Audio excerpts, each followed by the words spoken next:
యేసు పాద సన్నిధికి వస్తే మొదటి ఆశీర్వాదం ఏమిటో మనం చూద్దాం. రోమీయులకు రాసిన పత్రిక 6వ అధ్యాయము 19వ వచనము 2వ భాగము. దేవుని పాద సన్నిధికి వస్తే అపవిత్రత ఏమవుతుందంట?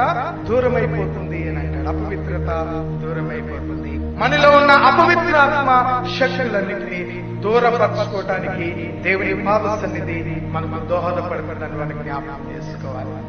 మనం ఏ స్థితిగతులలో అయితే ఆరాధనకి బయలుదేరి వచ్చి ఆరాధనలో కూర్చుంటున్నామో అదే స్థితిగతులతో దేవుడిని ఆరాధన చేసి దేవుని ఆరాధన నుండి బయటికి వెళ్ళిపోతే ఉపయోగం లేదు. ప్రియమైనటువంటి దేవుడిలారా, దేవుని పాద సన్నిధికి రావడం వల్ల నీకు ఏదో ఒక ఆశీర్వాదం ఉండాలి.